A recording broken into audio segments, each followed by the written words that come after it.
And thanks so much for joining us here at 5. We're going to start off with breaking news in Boulder, Colorado, where multiple people were hurt in what the FBI director is calling a targeted terror attack.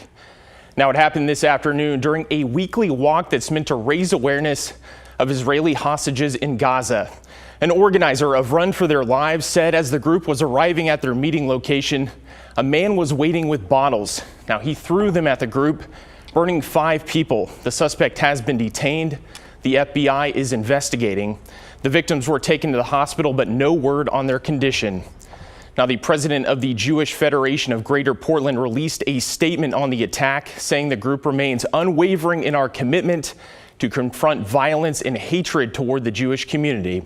Stay with KGW for the latest on this breaking news. You can also follow us on our website, kgw.com, or download our free KGW News app.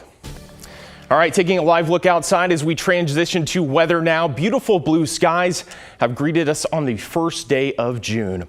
Meteorologist Joe Ranieri is joining us this evening. And Joe, looks like we are really in store for a nice start to the month here. Yeah, we really are. A very busy month to kick things off. June 1st, we're looking at the start of the meteorological summer. Astronomical summer starts in a couple of weeks. Also the start of hurricane season. Really doesn't impact us here, but still something to pay attention to as we get into the next several months or so. But a live look now from our Chehalem tasting room. We're in Sherwood. Temperature of 72 degrees at this hour. And daytime highs topped out in the low to mid 70s this afternoon. And a lot of locations are still flirting with some warm conditions out there.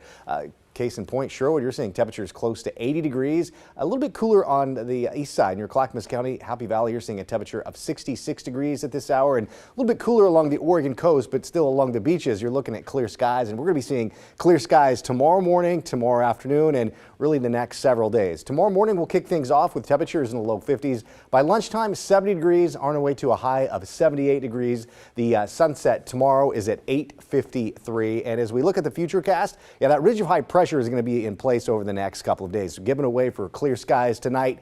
And speaking of those clear skies, there is a chance, Sean, to see the aurora borealis tonight. Now, it's not going to be an extreme event, but still there could be an active event. NOAA's calling this basically a K4, which could give us a chance to see it. Best chance to get away from the city lights, head north, and sometimes if you use your cell phone, you can get a better shot using your camera than you can with the naked eye. I'll talk more about your detailed forecast in just a few minutes. All right, Joe, thank you. We'll see you later in the show. As we gear up for fire season, new research shows the Labor Day fires of 2020 may be worse than initially thought. Our Libby Dowsett has more on dramatic tree loss at the site of those fires. Researchers at Portland State University found the boundaries of many of 2020's mega fires have actually grown due to trees dying years after the flames. And it's all around us. The devastation from 2020's wildfires may appear obvious. There's fire on both sides of the road. 1 million acres of land torched as windy weather fanned the flames of several major wildfires. Winds about 60 miles an hour. But what we couldn't see, the danger to trees and so-called green islands within fire zones that appeared to survive but were actually dying a slow death. Trees are dying, and they're dying at high elevation despite having an initial lower effect of the fire. Andres Holtz, a Portland State Associate Geography professor, helped lead the study on delayed mortality of trees and green islands. To 375% or so of those fire refugia actually decline and fully collapse. And so they turn into smaller and smaller, fragmented in smaller pieces, and eventually disappear. The team of researchers remapped 5 mega fires and watched the change over 3 years. They say the number of trees that died expanded nearly 9%, with older conifers most at risk. Trees and shrubs and green spaces also collapsed due to their isolation and inability to spread seeds. But replanting posed its own problems.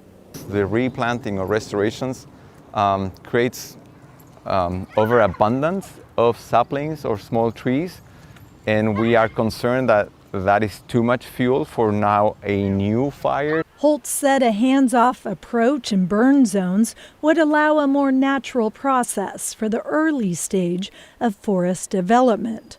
As for the future, they say delayed fire effects are expected to continue to increase as we face warmer and drier conditions with global warming. Libby Dowsett, KGW News. All right, Libby, thank you. New tonight, police in Astoria are investigating a deadly hit and run. It happened just before 9:20 this morning at 16th and Irving. Police say the driver hit a pedestrian and another car, but kept on going. When officers got to the area, the pedestrian had died of their injuries. The driver was later found and arrested without incident. Police ask anyone with more information to reach out if they haven't already spoken to them. Their number is 503-325-4411. Detectives in Troutdale are investigating a shooting incident that happened last night. The Multnomah County Sheriff's Office said someone fired multiple shots in the area of Northwest 7th Street and Northwest Corporate Drive. The shots hit a car with a person inside, as well as a nearby building. Fortunately, the person only suffered a minor injury. The Sheriff's Office says there's no ongoing threat to the public. Now check out this rescue and subsequent arrest that happened Saturday morning right here in Portland. Police say a highly intoxicated man broke into a secured building and caused damage inside before lying on the roof near the Portland heliport on Northwest Davis Street. With the help of Portland Fire and Rescue, officers got into a rescue bucket to bring down 37-year-old Aaron Whiprud unharmed. He was criminally cited for the incident. Now to a new health and travel alert from the CDC. The agency is warning travelers about the spread of measles as cases soar across the country. It says if you're traveling abroad, make sure you're vaccinated or consider postponing your trip. Cases have popped up at airports, even on airplanes, as well as other reported exposures at Newark, Chicago, and Seattle airports. NBC News estimates more than 1,100 cases have been reported in the U.S. alone so far this year. Measles can be severe no matter what your age. You can have an infection of the lungs, swelling of the brain, known as encephalitis, and unfortunately death. Measles spreads by someone infected coughing or sneezing. The CDC says getting vaccinated is the best way to protect yourself. Now to the coast, where the Seaside Aquarium has finished investigating what killed an adult sperm whale. It washed ashore about 12 miles north of the town on Thursday afternoon. A necropsy revealed the whale was hit by a boat. The aquarium says it will remain on the beach to decompose and advises people not to touch it or let their pets get too close. New here at 5, today the Lintz International Farmers Market opened for its 20th season. Our Celine Stevens was there for opening day and spoke with vendors and customers who were out buying goods this morning. Celine?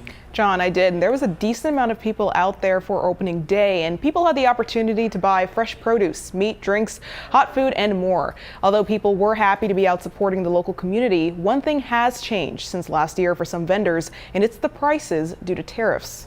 It's a lot to stay on top of, for sure. This year, vendors and customers are all keeping a wary eye on prices due to recent rising costs thanks to tariffs implemented by the Trump administration. A lot of the fresh fruits and veggies have been more expensive. The meat's more expensive, dairy. Even for those newer businesses that haven't yet felt the pinch from rising costs like Shroomlandia, seeing what's happening around them is worrisome.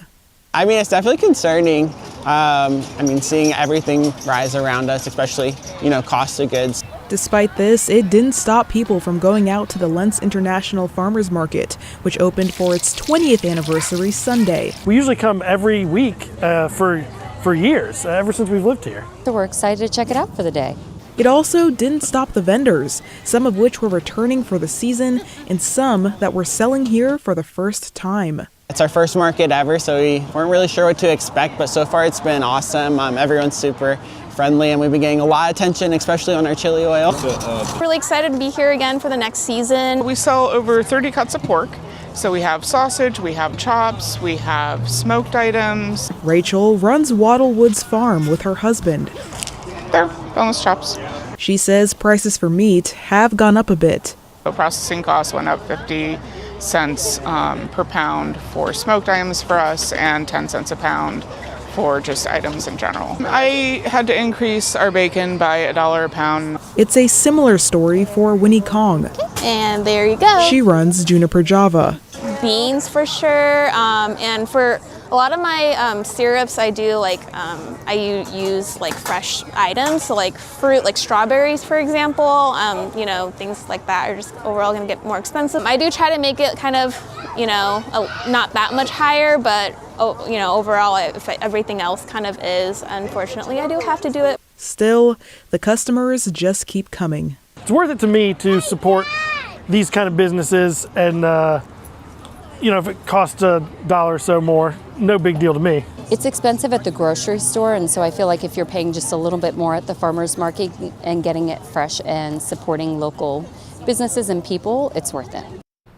If you'd like to check out the Lintz International Farmers Market, they are now open for the season and will be open every Sunday from 9 a.m. to 2 p.m. through November 23rd. John? Definitely got to make sure you check it out at some point this summer or fall. All right, Celine, thank you so much. Well, it's one of the clearest signs that summer is unofficially here. Today was the start of Palooa, formerly known as the kickoff ride for Bike Summer. This family-friendly ride started at Peninsula Park in North Portland. From now through August, you're invited to bring your bike out to one of the many rides led by these members of the community. Entirely volunteer-led, volunteer-run, and people just being able to enjoy their streets and their communities on bicycle. It's magical. For the full schedule of rides this summer, visit the website shifttobikes.org.